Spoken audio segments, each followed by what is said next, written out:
Okay, again, I guess I'm calling this the Michael Pinter Show, but we're doing a series now on the number one do and number one don't about different parts of the real estate investment business in New York, specifically in New York. So, um, this is where I teach you the number one do and number one don't of different aspects. So this is the third one in the series, and the first three are really the three components, the major components of the business. So the first component of the business was marketing. The second one is getting offers accepted or sales conversion, and this one is disposition. So getting rid of the property and making money, and the different ways that you can do that. So one of the things that I want to talk about, and we're going to talk about this more in the next episode, is that you really need to be getting, if you're learning how to do this, you need to get your information from somebody who's doing it in New York. I just spoke to somebody yesterday who was talking about his mentor, and he's having trouble with his mentor. And I'm like, has your mentor ever done a deal in New York? And he said, no, she has not. I think it's really important. I had another student recently who told me, outright that they had spent a lot of money with a coach in New Jersey and could not get a deal done because the coach just didn't understand how to do it, and then got a deal done with me when I explained to them, the differences in New York and how things have to be done. So, another thing that we're seeing now is the market is still strong. I'm surprised. I thought it would be soft already, but it's still strong. We're in July. Market's strong. There's a lot of buyers out there, so wholesale deals are moving well. And I think it's important to understand the market's change in different areas. But in New York right now, markets are very strong. I don't know how long it's going to last, but right now it is, and we should take advantage of it. So, the number one do and number one don't of dispositioning or selling a property. So there's so many things I can talk about here, but the number one do is to price the property low. And people, this is very, very counterintuitive, and people will almost scream at me when I tell them this, but it's crucially important that you price the property low. Let me give you an example. So we had a property that recently fell out of contract twice.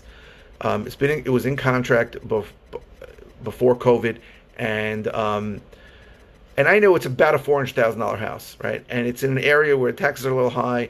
It's $400,000 house, close to 400. That's what I thought, maybe 390. And we priced it the first time at 379, and I did that on purpose. Now, a lot of people say, well, priced it at 419, you can always go down. That's foolish, and we'll talk about why in a minute. But priced it at 379, and went into contract 390. That buyer lost his job due to COVID. Property fell out. So we priced it again at 385, a little higher. Went to contract at 385. Priced it again, I think, at 389. That buyer couldn't get a mortgage. Priced it again at 389, and we're in contract 390. So my point is, your price doesn't always matter. The market's going to really determine, and other properties that are similar that are for sale are going to determine what the price is. Now, if I would have priced it at 419, my issue would have been that anybody looking for a deal in this area would not have, anybody looking for a deal in this area under 400 would never have seen the property. So it's a big deal to price things psychologically below big numbers. I apologize. Someone is calling me. Okay, sorry. So you always want to stay below, and I've very often priced things below some big psychological number, like a 499 or 399, and sold it above that. Right? In this case, I know that the value is about 400, so 390, 385 is perfect for this one. But you got to price it low, and it's very hard to do that because you think I'm going to go high and I have to leave room, and that's the way people think in New York. But the truth is, almost everyone searching, including cash buyers for deals or end users, my hair is sticking up over there, or end users are looking for deals online, and they're searching in certain areas. So you need to price deals below those numbers, and you need to price deals low to create bidding wars and to create excitement. The number one way you're going to communicate with potential buyers, in either cash buyers on a wholesale deal or retail end user buyers on a retail deal, a wholesale deal or a rehab deal, is the asking price. That's the number one way you're going to communicate with them. The number two way is going to be pictures in the listing, but the number one way is the asking price. And you really only have one opportunity to ask this thing the first time, right? Because you can lower it, but then people start asking why is the price drop on it. So that's the number one do. Price it low and let the market determine where it's going to go. The number one don't, and I've said this many times, is do not stop marketing the property until contracts are fully signed. And this one is also tough. Both of these things are very tough because psychologically we want to price things high, so we'll catch that one guy who's so desperate he's going to pay us our asking price, even if it's more than what it's worth. And on this opportunity, when someone agrees to a price for you, right? So you say, like in this situation, I'm in it right now.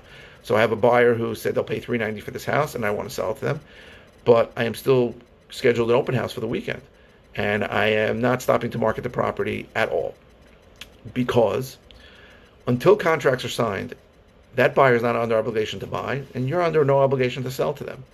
And I had a whole fight with a realtor about this. Oh, you gave your word. You're not a man of your word. I'm sorry. I just don't agree. And the reason why I don't agree is because on dozens of occasions, I've had buyers tell me that they agreed to a price and then just change their mind or just disappear, just ghost me. I had a guy once tell me, I love this house. I am on my way to my attorney. I'm on my way to the bank to get a bank check to bring it to my attorney and I'm going to sign. And I never heard from him again. So the idea that you're going to agree to a price and stop marketing the property because you believe that deal is going to go through is going to leave you ripe for getting punched in the gut, because that's how I felt on every one of those deals. And since then, I have become immune to it. And I tell people right away, we accept your offer, but we're going to continue to market the property until contracts are signed.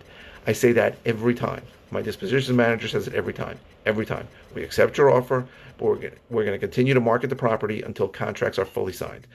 And that does two things. First of all, it tells them they better move quickly, because if I get a higher offer, I'm going to take it. And second of all, it explains to them that if I don't come back to me tomorrow and say, well, you accepted my offer, why did you take a higher offer? I told you I was going to continue to market the property, and I'm going to continue to market the property until contracts are signed. Until contracts are signed, no one's under any obligations. And the idea that you have to be a man of your word is ridiculous to me, because every person who said that, if they had a buyer who changed their mind or who did an inspection and didn't like what happened, would have no problem saying to the seller, me or any other seller, sorry, we're out, and would walk away and couldn't care less. And those same realtors are going to scream at you, scream at me, when I tell them, hey, I'm continuing to market the property. What does that mean? My clients want to spend money on an inspection. This is not my issue, right? Because if the inspection comes back bad, and I've had unbelievably great houses where the inspection came up and said something crazy. Oh, there's a beam cracked. It's structural problems. The house is going to fall down. I've heard that literally on houses that were never going to fall down. So